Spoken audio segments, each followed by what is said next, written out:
ഒന്ന് മസീഹുദ് ദജ്ജാലാണ്, മറ്റൊന്ന് ഭൂമിയിൽ നിന്ന് പുറപ്പെടുന്ന അത്ഭുതകരമായൊരു ജീവിയാണ്, മൂന്നാമത്തേത് സൂര്യൻ പടിഞ്ഞാറ് നിന്ന് ഉദിക്കലാണ്.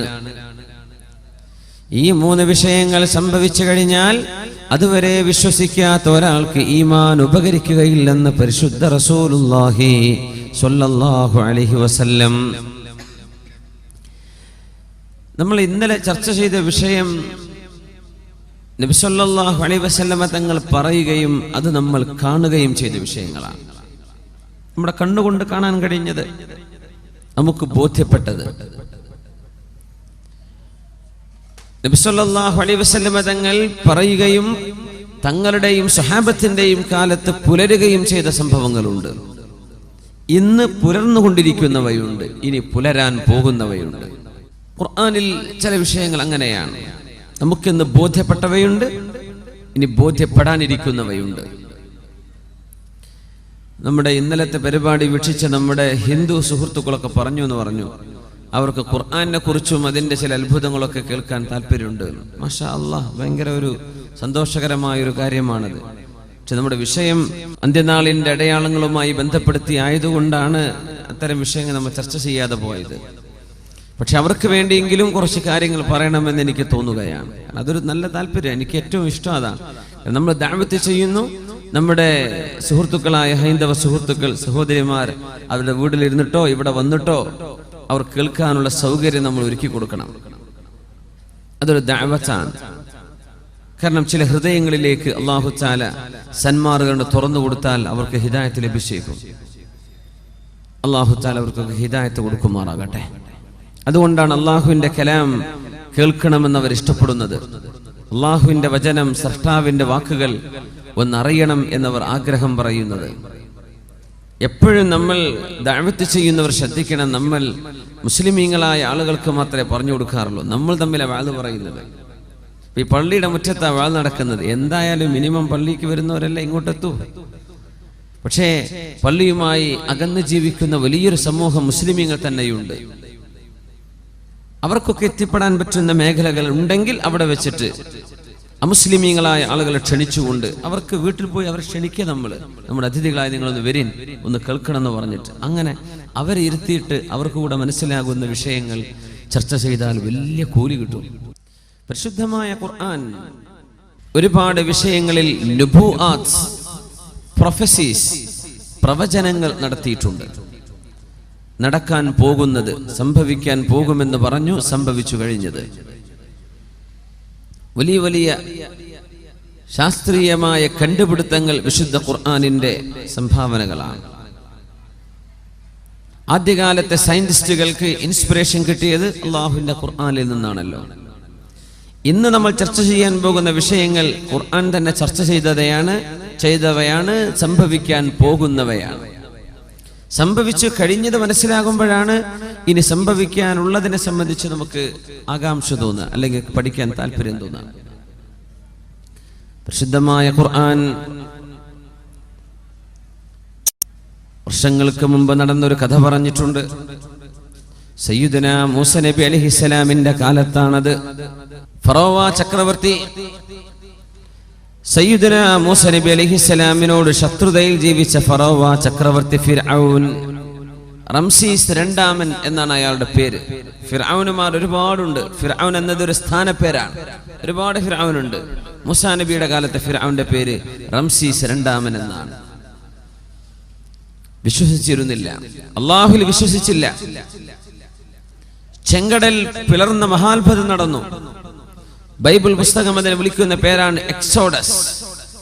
എക്സോഡസ് എന്ന് പറഞ്ഞാൽ മഹാനായ മൂസ നബിയും ഇസ്രായേലികളായ മക്കളും മുറിച്ചു കടന്ന ആ മഹാസംഭവത്തെ വിവരിക്കുന്ന ബൈബിളിന്റെ ഭാഗമാണ് എക്സോഡസ്.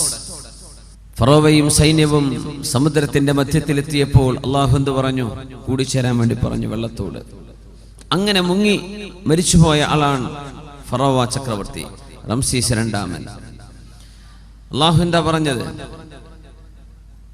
ഫറോവ അന്നേരം പറഞ്ഞു, ആമൻതു അന്നഹു ലാ ഇലാഹ ഇല്ലല്ലദീ ആമനത് ബിഹി ബനൂ ഇസ്രായീൽ. ഇസ്രായേൽ സന്തതികൾ യാക്കൂബ് നബിയുടെ മക്കൾ. ഇസ്രായേൽ എന്ന വാക്കിന്റെ അർത്ഥം യാക്കൂബ് എന്നാണ്. യാക്കൂബ് നബിയുടെ മറ്റൊരു പേരാണ് ഇസ്രായേൽ. ബനു ഇസ്രായേൽ, ഇസ്രായേലിന്റെ മക്കൾ, യാക്കൂബ് നബിന്റെ മക്കളിലൂടെ വന്ന കുടുംബം. അതുകൊണ്ട് ബനു ഇസ്രായേൽ എന്ന് പറയാൻ കാരണം. അല്ല, ഇന്നത്തെ ജൂതരാഷ്ട്രത്തിന്റെ പേര് ആയിട്ടല്ല നമ്മൾ മനസ്സിലാക്കേണ്ടത്, യാക്കൂബ് നബിയുടെ പേരാണത്. ഇസ്രായേൽ സന്തതികളും മൂസ നബിയും ഏതൊരു പടച്ചവനിലാണോ വിശ്വസിച്ചിരിക്കുന്നത്, ആ അല്ലാഹുവിൽ ഞാൻ വിശ്വസിച്ചിരിക്കുന്നു എന്ന് ഫറോവ വിളിച്ചു പറഞ്ഞപ്പോ വിശുദ്ധ ഖുർആൻ പറഞ്ഞു, ആന വഖദ് അസൈത ഖബ്ലു വകുൻത മിനൽ മുഫ്സിദീൻ. ഫറോവ, ഇത്രയും കാലം ഞാൻ പറഞ്ഞത് കേൾക്കാതെ നടന്നിട്ട് ഇപ്പോഴാണോ നിനക്ക് ബോധം വന്നത്? ഇപ്പോഴാണോ നീ വിശ്വസിക്കുന്നത്? നിന്റെ വിശ്വാസം സ്വീകരിക്കപ്പെടുകയില്ല.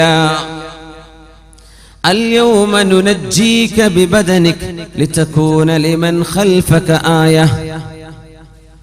اليوم ننجيك, നിന്നെ നാം ഇന്ന് രക്ഷപ്പെടുത്തും. ബിബദനിക, നിന്റെ ഡെഡ് ബോഡി, നിന്റെ ശവശരീരം നാം സൂക്ഷിക്കും. ലിതകൂന ലിമൻ ഖൽഫക ആയ, നിന്റെ പിൻഗാമികളായി വരാൻ പോകുന്ന ആളുകൾക്ക് നീ ഒരു ദൃഷ്ടാന്തമായി മാറാൻ നിന്റെ ശവശരീരം നാം സൂക്ഷിച്ചു വെക്കും. ഈസ നബി അലൈഹിസ്സലാമിന്റെയും 3000 കൊല്ലങ്ങൾക്ക് മുമ്പ് BC 3000-ൽ അല്ലാഹു പറഞ്ഞ വാക്കാണ്. പ്രസിദ്ധമായ ഖുർആൻ ഇറങ്ങി. മുഹമ്മദ് റസൂലുള്ളാഹി സ്വല്ലല്ലാഹു അലൈഹി വസല്ലം തങ്ങൾ സ്വഹാബികൾക്ക് ഖുർആൻ പഠിപ്പിച്ചു കൊണ്ടിരിക്കെ സ്വഹാബികൾ ഒരാളും എന്ന് ചോദിച്ചില്ല, നബിയെ, എവിടെയാണ് ഫറോവയുടെ ശരീരം കിടക്കുന്നത്? എവിടെയാണത് നബിയെ? അന്ന് കിട്ടിയിട്ടുണ്ടോ? കിട്ടിയിട്ടില്ല. അവരും ഓതുന്നുണ്ട്, അൽയൗമ നുനജ്ജീക ബിബദനിക ലിതകൂന ലിമൻ ഖൽഫക ആയ. നിന്റെ പിൻഗാമികൾക്ക് മാതൃകയാവാൻ ഫറോവ നിന്റെ ശരീരം നമ്മൾ സൂക്ഷിച്ചു വെക്കും കേട്ടോ. സുഹാബികൾ ചോദിച്ചില്ല, നബിയെ, ഇങ്ങനെ ഒരു വാക്ക് അല്ലാഹു പറഞ്ഞിട്ട് ഫറോവയുടെ ശരീരം ഞങ്ങൾക്ക് കാണാൻ കിട്ടിയിട്ടില്ലല്ലോ. ചോദിച്ചില്ല. അവർക്കറിയാം ഖുർആൻ അല്ലാഹുവിന്റെ കലാമാണ്. താബിഈങ്ങൾ ചോദിച്ചിട്ടില്ല, ഉലമാഇനോട് സംശയം ഉയർത്തിയിട്ടില്ല. അല്ലാഹു പറയുന്നു, എവിടെയാണ് ശരീരമെന്നറിയില്ല. താബിഈകളുടെ കാലം കഴിഞ്ഞു. 1400 കൊല്ലത്തിനിടക്ക് കഴിഞ്ഞ 2 നൂറ്റാണ്ടുകൾക്ക് മുമ്പാണ് ലോകത്ത് ഓറിയന്റലിസ്റ്റുകൾ എഴുതിവിട്ടത് എവിടെ ആ ശരീരം. ഓറിയന്റലിസ്റ്റുകാർ അവരെഴുതിവിടാണ്. ഖുർആനിൽ തെറ്റുണ്ട് എന്ന് വരുത്താൻ അവര് വിഫല ശ്രമം നടത്തുകയാണ്. എവിടെയാണ് ആ ശരീരം? ആ നേരത്താണ് അല്ലാഹു 20-ാം നൂറ്റാണ്ടിലേക്ക് കടക്കുന്ന സമയത്ത് 1905-ന്റെ ഉള്ളിൽ 20-ാം നൂറ്റാണ്ടിലേക്ക് കടന്നപ്പോഴേക്കും ഈജിപ്തിന്റെ ഡെൽറ്റയിൽ നിന്ന് ശവപ്പെട്ടി കാണുന്നത്. ആ ശവപ്പെട്ടിയുടെ ഉള്ളിൽ കിടക്കുന്ന മനുഷ്യൻ ആരാണെന്നറിയാൻ തിരക്കായി. BC 3000-ങ്ങളിൽ ജീവിച്ചുപോയ ഈജിപ്ഷ്യന്മാർക്ക് മമ്മികളാക്കി സൂക്ഷിക്കാൻ, ഡെഡ് ബോഡികൾക്ക് നാശം വരാതെ സൂക്ഷിക്കാനുള്ള കഴിവ് പോലും അല്ലാഹു പഠിപ്പിച്ചു കൊടുത്തത് പരിശുദ്ധമായ ഖുർആനിന്റെ ഈ വാക്യം സാധിക്കാനായിരിക്കണം. 20-ാം നൂറ്റാണ്ടിന്റെ ആദ്യത്തിൽ പെട്ടി കിട്ടി, പരിശോധിച്ചു നോക്കി. ലണ്ടൻകാരൻ കൊണ്ടുപോയി മ്യൂസിയത്തിലേക്ക് സയന്റിസ്റ്റുകൾ പഠിച്ചു നോക്കി. ഈജിപ്തിന്റെ പുരാതനമായ ഈജിപ്ഷ്യൻ ലിപികൾ അവർ വായിച്ചെടുത്തു. നോക്കുമ്പോൾ മഹാനായ മൂസ നബി അലൈഹിസ്സലാമിനോട് പടപൊരുതി ചെങ്കടലിൽ അല്ലാഹു മുക്കിക്കൊന്ന റംസീസ് 2-ാമൻ എന്ന ഫറോവയുടെ ഡെഡ് ബോഡിയാണിത്. ആ ഡെഡ് ബോഡി ഇന്ന് കിടക്കുന്നത് ഈജിപ്തിന്റെ നാഷണൽ മ്യൂസിയത്തിൽ കിടക്കുന്നുണ്ട്. ആർക്കും പോയി കാണാൻ പറ്റും. അവിടുത്തെ അത്ഭുതം, ഏത് ഡെഡ് ബോഡിയും സൂക്ഷിക്കാൻ ചില ആർട്ടിഫിഷ്യൽ മരുന്നുകൾ ഉപയോഗിക്കണം. ഈ ഫറോവയുടെ ഡെഡ് ബോഡിക്ക് ഒരു മരുന്നും വേണ്ട, വെറും ചിൽക്കൂടിൽ വെച്ചിരിക്കുക. 3000 കൊല്ലങ്ങൾ അഷ്റഫുൽ ഖൽഖിന്റെ മുമ്പ് തങ്ങളുടെ കാലമാകുമ്പോഴേക്കും 3500 കൊല്ലങ്ങൾ കഴിഞ്ഞു. അതും കഴിഞ്ഞൊരു 1400 കൊല്ലം കൂടെ കഴിയുമ്പോഴേക്ക് ആലോചിച്ചു നോക്കണം, 5000 കൊല്ലം പഴക്കമുള്ള ഒരു ശരീരം അള്ളാഹുവിന്റെ വചനങ്ങളിൽ ഞാൻ സൂക്ഷിക്കുമെന്ന് അള്ളാഹു പറഞ്ഞാൽ അത് നടക്കുകയാണ്. ആ ശരീരം മനുഷ്യർക്ക്, ലോകത്തുള്ള സർവ്വ മനുഷ്യരും സംശയാലുക്കളായ ആളുകൾക്ക്, വിശുദ്ധ ഖുർആനിന്റെ പാരായണത്തിൽ അത്ഭുതം മതിയാവാത്തവർക്ക്, വിശുദ്ധ ഖുർആനിന്റെ സാഹിത്യ ഭംഗി തികയാത്തവർക്ക്, വിശുദ്ധ ഖുർആനിന്റെ ആത്മീയമായ ഉത്ബോധനം തികയാത്തവർക്ക് കണ്ണുകൊണ്ട് കാണാനുള്ള അവസരം അല്ലാഹു നൽകിയിരിക്കുകയാണ്. ഫറോവയുടെ ഡെഡ് ബോഡി ഇന്നും കിടക്കുകയാണ്. എപ്പോഴാണ് കണ്ടെത്തിയത്? 20-ാം നൂറ്റാണ്ടിൽ. എന്താ ഇങ്ങോട്ട് ബന്ധിച്ചു വെച്ചത്? അപ്പോഴല്ലേ സംശയത്തിന്റെ ആളുകൾ വന്നത്. അവര് കണ്ടോട്ടെ. ബിസ്മില്ലാഹിർ റഹ്മാനിർ റഹീം.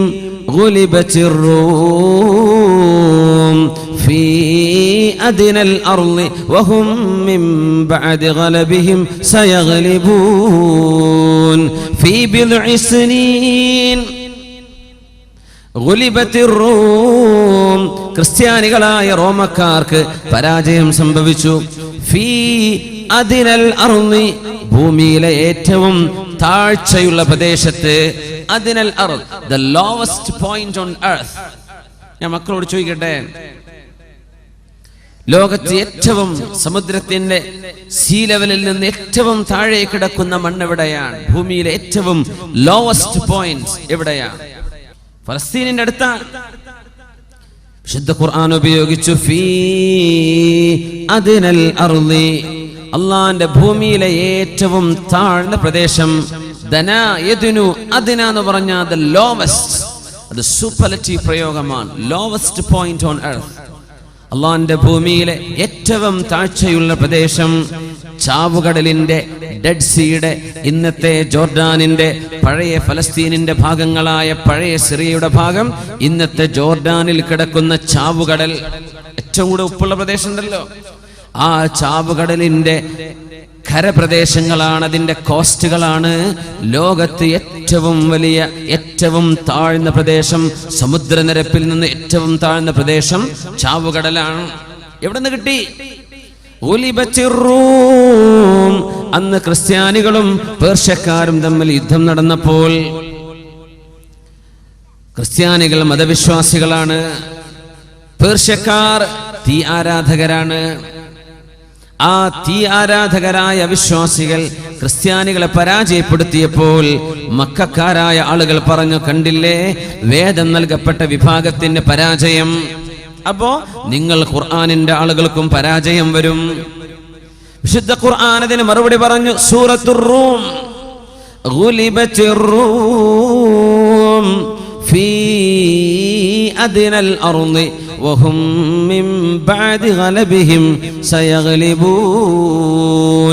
റോമൻ സാമ്രാജ്യത്തിന് പരാജയം സംഭവിച്ചിട്ടുണ്ട്. എവിടെ? ഫീ അദ്നൽ അർളി. റോമ പേർഷ്യൻ യുദ്ധം നടന്നത് ഡെഡ് സീയുടെ ചാരത്താണ്, ചാവുകടലിന്റെ കരയിലാണ്. അവിടെ പരാജയം സംഭവിച്ചിട്ടുണ്ട്. വഹും മിൻ ബഅദി ഗലബിഹിം സയഗ്ലിബൂൻ ഫീ ബിദ്ഇ സിനീന. 10-ൽ താഴെ വർഷങ്ങൾക്കുള്ളിൽ തീർച്ചയായും ഇതേ റോമക്കാർ പേർഷ്യക്കാർക്കെതിരെ പടപൊരുതി ജയിക്കാൻ പോകുന്നു. ഇത് പറഞ്ഞ് 7-ാമത്തെ കൊല്ലം റോമക്കാർ ജയിക്കുകയും ചെയ്തു. വിശുദ്ധ ഖുർആന്റെ വലിയൊരു അത്ഭുതം, അവർ ജയിച്ചതാണ്. അദ്നൽ അർളി, ലോകത്തെ ലോവസ്റ്റ് പോയിന്റ്, ഏറ്റവും താഴെയുള്ള പ്രദേശം ഏതാ? ചാവുകടലാണ്. ഇത് ഖുർആൻ പറഞ്ഞു. ഇന്ന് അന്നൊക്കെ അളക്കാൻ പറ്റും അതൊക്കെ. അദ്നൽ അർള്, ലോവസ്റ്റ് പോയിന്റ് ഓൺ എർത്ത്. ശുദ്ധ ഖുർആൻ പറഞ്ഞ റോമക്കാർക്ക് പരാജയം സംഭവിച്ച ചാവുകടലിന്റെ പ്രദേശങ്ങളാണെന്ന് ഇന്ന് ലോകത്തിന് കണ്ടെത്താൻ പറ്റിയ അത്ഭുതമല്ലേ പരിശുദ്ധ കലാമിൽ.